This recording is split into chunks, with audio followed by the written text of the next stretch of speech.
नमस्कार। ये है कहानियों का संसार किस्सा कहानी। किस्सा कहानी में मैं हूँ आप सबकी भारती कुमारी। आज से मैं आप सबको सुनाऊंगी बाबा नागार्जुन का लिखा हुआ उपन्यास रतिनाथ की चाची। रतिनाथ की चाची के 9 एपिसोड अब तक हो चुके हैं और उन 9 एपिसोड को आप लोगों को सुनाया था अनघा जोगलेकर ने। कुछ व्यक्तिगत कारणों से अनघा जोगलेकर अब रतिनाथ की चाची का वाचन नहीं कर पा रही हैं, इसीलिए आज से मैं आप सबको ये सुनाऊंगी। तो आप थोड़ा सा पीछे का बता देती हूँ कि क्या सुना अब तक आप लोगों ने।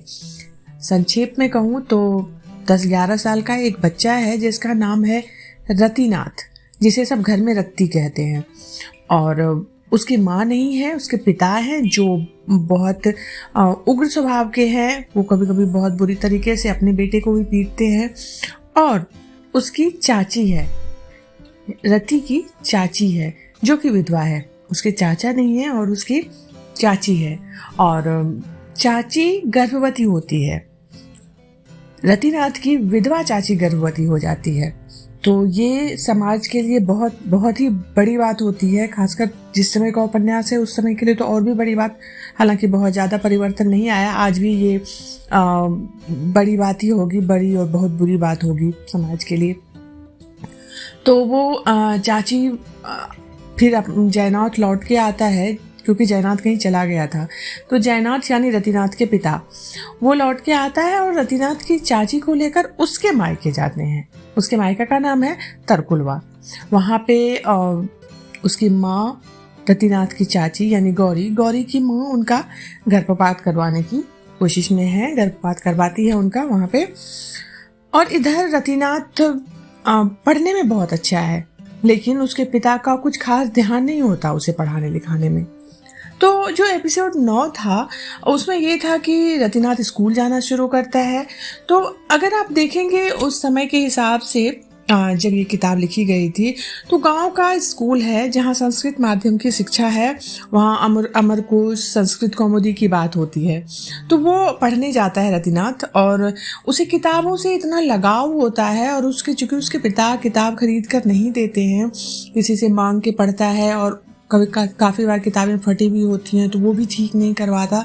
तो एक दिन रतिनाथ किताब अपने दोस्तों की चुरा लेता है, लेकिन उसके दोस्तों को पता नहीं होता कि किसने चुराई। और लेकिन रतिनाथ को इस बात का अंदाजा होता है कि उसने बहुत गलत काम किया है, और फिर वो किताबें उसी स्थान पे रख देता है जहां से उसने चोरी की थी। अब आगे ये रतिनाथ की चाची का 10वां एपिसोड है। थोड़ी देर बाद रत्ती घर के लिए चल पड़ा। आज पिताजी नहीं है, रसोई करनी पड़ेगी। उस दिन भी दोबारा वो पाठशाला नहीं गया। अगले दिन अलमारी में गायब किताबें मौजूद थी। किताबें मिलने की खुशी में सत्तो, परमा, उत्तिम, नित्या और रत्ती 5 साथियों ने मिलकर सरस्वती मैया को 5 पैसे की मिठाई अगले इतवार को चढ़ाना मंजूर किया था। आम अब बड़े बड़े हो गए थे। बैसाख का महीना खत्म हो गया था। चाची के ना रहने से इस बार सतुआ संक्रांति रत्ती के लिए फीकी रही। यहाँ पर मैं रोककर बताना चाहूंगी कि सतुआ संक्रांति 14 अप्रैल को जो बैसाखी मनाते हैं उत्तर भारत में, खास करके पंजाब में और हरियाणा में, उस दिन बिहार में खासकर मिथिलांचल में उस संक्रांति को सतुआ संक्रांति कहते हैं। बीच बीच में कई बार अंधड़ और तूफान आए, इतने आम गिरे कि घिवही की टहनियां हल्की हो गई। अचार तो बनाती ही कौन, रह गई आमिल और फांकी की बात, तो इसमें जयनाथ ने तत्परता दिखाई। 2 मजूरीन रखकर गिरे पड़े आमों का आमिल और फांकियां उन्होंने काफी बनवा ली थी। जहां आम के बड़े बड़े बगीचे होते हैं, वहां जब खासकर अप्रैल के महीने में जब तेज हवाएं चलती है आंधी जैसी, तो आम जो वो परिपक्व नहीं होते, आम इमेच्योर जो आम होते हैं वो गिर जाते हैं, जिसे टिकोला कहते हैं।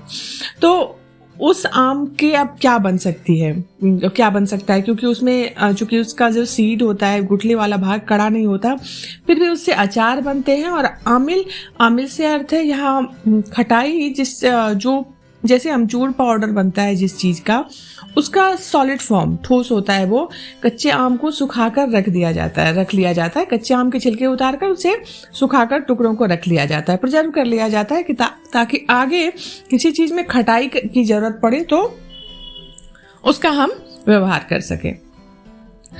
अब इक्के दुक्के आम पकने लग गए थे। एक दिन सुबह सुबह रतिनाथ ने एक पका आम पाया और खुशी के मारे चिल्ला उठा, पिताजी मैंने गोपी पाई है, ये देखिए कैसा बढ़िया है। अब ये गोपी आम है कि जेठ के आरंभ में रोहिणी नक्षत्र का जब प्रवेश होता है तो आम पकने लगते हैं। इक्के दुक्के पक जाने वाले आम को गोपी कहा जाता है।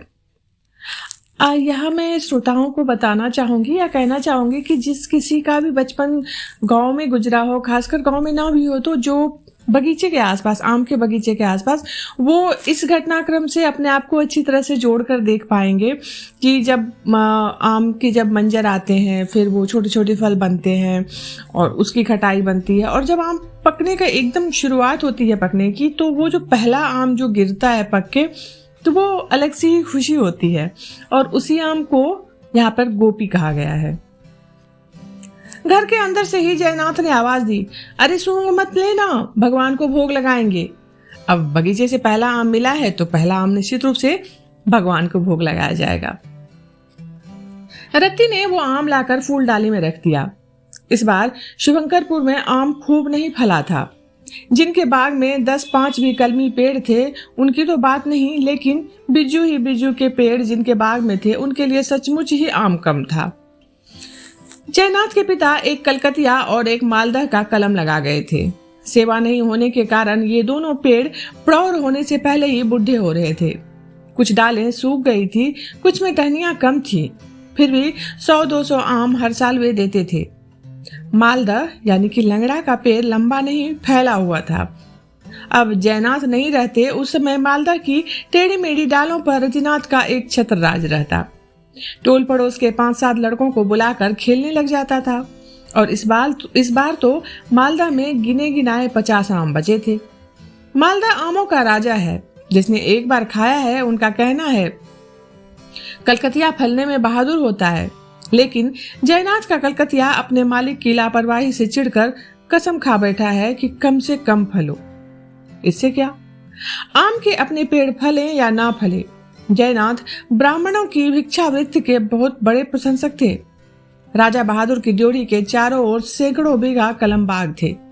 दुनिया के लिए आम का अकाल भले ही हो, लेकिन राजा बहादुर का स्टेट कभी आम के फलों से खाली नहीं जाता था।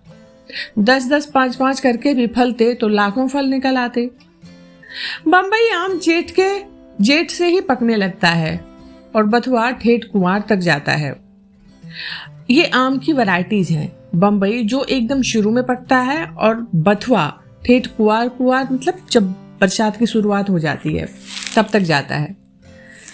इन 4-5 महीनों में स्टेट के अमले आम खा खा कर लाल बुंद हो जाते। अवध नारायण मल्लिक राजा बहादुर के यहाँ दीवानगिरी करते थे। मल्लिक जी के घर बच्चे हो कर मर जाते, न लड़का जीता न लड़की।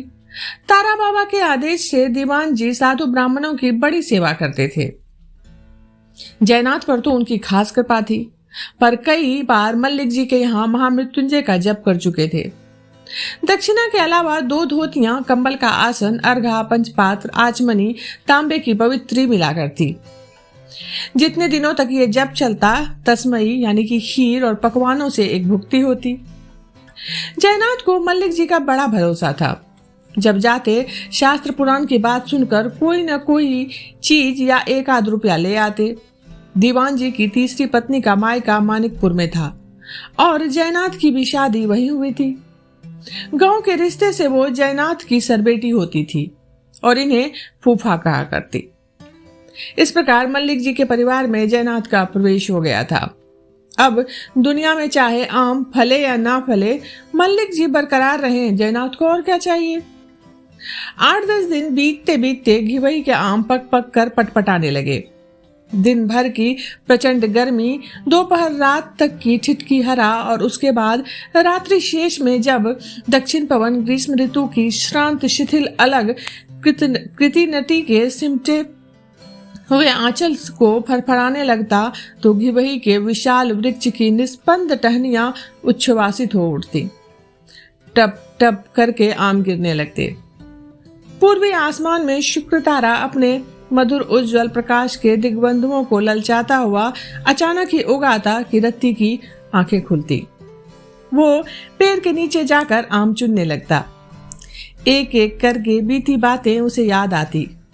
पद्मा की आंखें, बागों के लंबे बाल, अपर्णा का गोद मटोल चेहरा और इन सब पर सबसे बड़े परंतु हल्के पंख फैलाकर मुस्कुराने वाला चाची का वो अनुपम सौंदर्य।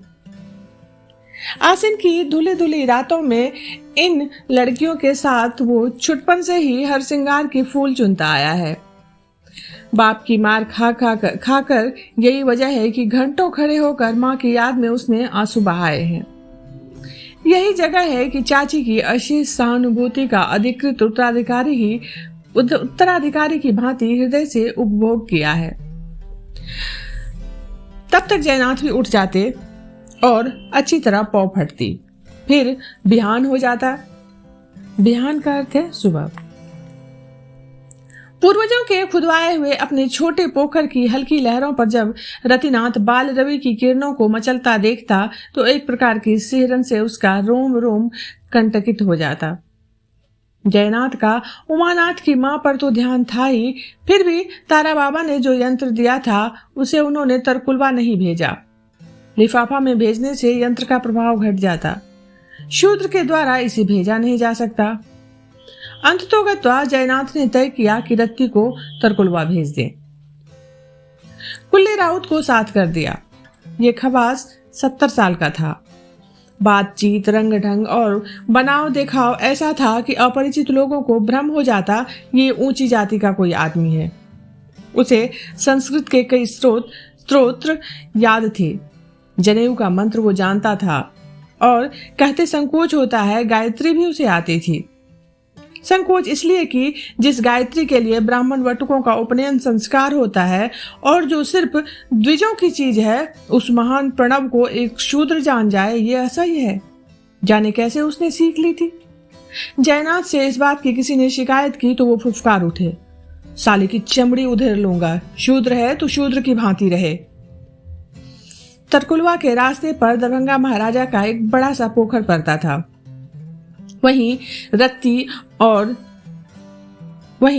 और कुल्ली ने स्नान किया।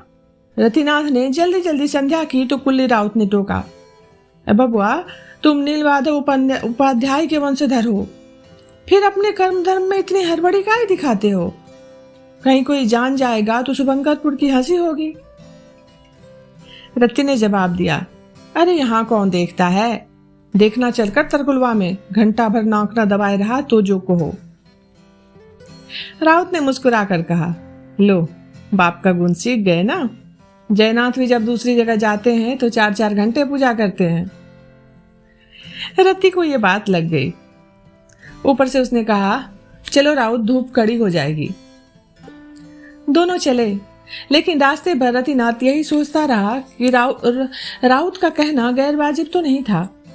पिताजी अपने यहाँ तो पूजा पाठ में आधा घंटा मुश्किल से ही लगाते हैं, मगर लोगों के सामने गप्पे खूब मारते हैं। क्यों किसी को ऐसा करना पड़ता है? रतिनाथ को कुल्ली राउत बहुत ही चतुर, बहुत ही व्यवहारिक और बहुत बड़ा ज्ञानी मालूम पड़ा। वो सोचने लगा, अगर ये भी ब्राह्मण के घर पैदा हुआ होता तो निश्चय ही इनके बदन पर फटे पुराने कपड़े ना होते। हमारा जूठन खाकर, हमारा पहरन पहनकर इनके बच्चे पलते हैं। उन्हें कभी स्कूल और पाठशाला जाने का अवसर नहीं मिलता। क्या मर्द क्या औरत, इन लोगों का जीवन बड़ी जाति वालों के मेहरबानी पर निर्भर है। ये सोचते सोचते रतिनाथ का दिमाग चकराने लगा तो तरकुलवा नजदीक था। पूछने पर एक घर से आवाज आई, ये ग्वाले का घर है। कुल्ली ने रत्ती से कहा, आ तो गई हो बबुआ, जरा सुस्ताना ले। इस सुस्ताने की ओट में कुल्ली राउत के तमाकू पीने की इच्छा काम कर रही थी। घर के अंदर से एक बुढ़िया निकली तो कुल्ली ने कहा, पीनी हमारे पास है, तुम हुक्का भरकर ला दो। बुढ़िया ने मुस्कुराकर पूछा, और आग नहीं चाहिए? फिर वो उल्टे पैर आंगन चली गई, पीनी लेती गई थी। हुक्का और चिलम जब आया तो राउत रतिनाथ को तरकुलवा का भूगोल बता रहे थे। ये उधर 5 कोस उत्तर नेपाल है, पूरब लोकहा थाना है, दक्षिण थाना फुलपरास पड़ता है, पश्चिम में कमला मैया बहती है। यहाँ का जमीन बड़ा उपजाऊ है, 2-2 मन कट्ठा धान उपजता है। फिर तन्मय होकर राउत तमाकू पीने लगे। गुड़गुड़ाते गुड़गुड़ाते जब जी भर गया तो हुक्का बुढ़िया को थमा दिया। चुमन जा का घर राउत को मालूम था। वो कई दफे भार लेकर तरकुलवा आया है। सीधे दोनों जय किशोर बाबू के दालान पर पहुंचे। रतिनाथ आंगन चला गया। चाची पूरब की ओर वाले घर के ओसारे पर बैठी थी। आंखें 4 होते ही वो बोल उठी, रे मेरे लाल, इतनी कड़ी धूप में पैर तो तुम्हारे जरूर ही भरता हो गए होंगे। साथ कौन आया है, राउत? हाँ, ये कहते हुए रत्ती ओसारे पर पहुंचा और चाची के पैर छुए। गौरी ने उसे छाती से लगा लिया और टुड्डी छूती हुई बोली, हे भगवान, भूखे पेट इस जेठ में कैसे आया रे? रत्ती ने कहा, नहीं चाची, भूखा नहीं हूं, चिवड़ा और आम साथ थे। आंखें नचाकर चाची ने कहा, रहने भी दे, चिवड़ा और आम, पेट पांजर से सटा जा रहा है और भूखे नहीं है। रत्ती ने देखा, आषाढ़ में जब पहले किसी दिन मूसलाधार वर्षा होती है तब जिस भांति धरती का सद्य स्नात रूप निखर आता है, उसी प्रकार चाची का शरीर लगता है। 1.5 मास पहले चाची की शक्ल जैसे कुछ पीली पीली लगती थी, अब वैसा रंग नहीं था। इस परिवर्तन का रहस्य उस किशोर का मन भला जान ही कैसे सकता था। उसके लिए इतना काफी था कि बीमार होकर चाची तरकुलवा आई थी और अब राहु मुक्त चंद्रकला की भांति अपने स्वाभाविक स्वास्थ्य को फिर से उन्होंने पा लिया है। लोटा भर ठंडा पानी लाकर अपने ही हाथ से चाची ने रत्ती के पैर धोए। अपने ही आंचल से उन्हें पोंछा और कहा, राउत को भी पानी दे आओ, हाथ पैर धोएंगे। रत्ती जब तक राउत को पानी देकर लौटा तब तक चाची ने फूल की चमचमाती छिपली में खाना परोस रखा था। वो आया और फिर से पैर धोकर पीढ़े पर बैठ गया। वो खाने लगा तो चाची पंखा झलने लगी। खाते खाते रत्ती ने पूछा, क्यों चाची, इस साल इधर आम की फसल कैसी है? पंखा के बेंट से अपने टुड्डी को टेक कर चाची बोली, 8 आना समझो। रतिनाथ की आंखें चमक उठी। वो गुनगुनाया, फिर तो 10 दिन रहने का मन करता है। इतने में उसे भूली हुई कोई बात याद आ गई। खाते खाते ही गौर से इधर उधर नजरें घुमाई और कहा, नानी नहीं दिख रही है? पंखा झलते हुए चाची ने कहा, रात में चोरों ने आम तोड़ लिए, मालदा के 2 पेड़ साफ कर दिए, माँ वहीं गई है। जो कुछ बच रहे हैं उसकी हिफाजत का इंतजाम तो करना ही पड़ेगा। ये सुनकर रत्ती मचल उठा और बोला, खाने के बाद मैं भी वहां जाऊंगा। चाची बोली, नहीं बेटा, अब जब ठंडा होगा तब जाना, अभी बहुत धूप है और मैं तो राउत के सामने जाती नहीं, उस बूढ़े को खाना कौन खिलाएगा? रत्ती इस दलील से चुप हो गया। राउत को खाना खिलाकर और 2 टुकड़े सुपारी देकर रत्ती अंदर आया और जय किशोर बाबू के पलंग पर चाची के साथ सो गया। थोड़ा सा दिन बाकी रहा तो गौरी की माँ बाग से लौटी। रतिनाथ को देखकर वो बहुत खुश हुई। शाम को रत्ती और राउत बाग की ओर टहलने गए।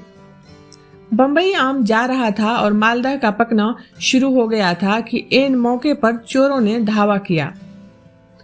यहाँ पे बंबई आम जा रहा था और मालदा का पकना शुरू हुआ था, मतलब जो आम सबसे शुरू में पकता है वो खत्म हो रहा था। यानी कि ये जो वक्त है इसे हम कह सकते हैं कि ये लगभग आधे जून की बात हो रही है और मालदा का पकना यानी लंगड़ा आम का पकना शुरू हो गया था और इसीलिए चोरों ने आम के पेड़ पे धावा किया था।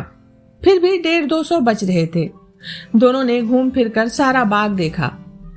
राउत की भी तबीयत हुई कि 10 दिन रहकर आमों की बहार लूटी जाए, मगर उसे अपने वे खेत याद आए जो मड़वा रोपने के लिए तैयार पड़े थे। राउत 2 ही दिन तरकुलवा में रहा, फिर भी काफी आम उसे खाने को मिले। गौरी की माँ को खिलाने पिलाने का बड़ा शौक था। स्वयं विधवा होने के कारण वो निरामिष भोजी थी, लेकिन आगंतुकों के लिए दूर दूर से मछलियां मंगवाती, खसी पिटवाती। ये ठीक है कि कुल्ली राउत के लिए तरकुलवा में कभी खसी नहीं पिटवाया गया, फिर भी उमानाथ की नानी का स्वागत सत्कार इस बूढ़े खवास के लिए खास आकर्षण रखता था। वो 2 दिन रहा और तीसरे दिन प्रातःकाल शुभंकरपुर के लिए रवाना हो गया।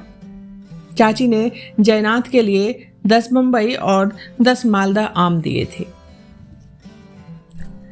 रतिनाथ की चाची का ये एपिसोड इतना ही। अभी आप सुन रहे थे भारती कुमारी की आवाज में नागार्जुन लिखित उपन्यास रतिनाथ की चाची का 10वां भाग। जल्दी ही मिलती हूँ अगले भाग के साथ। तब तक आप सब जुड़े रहिए किस्सा कहानी से।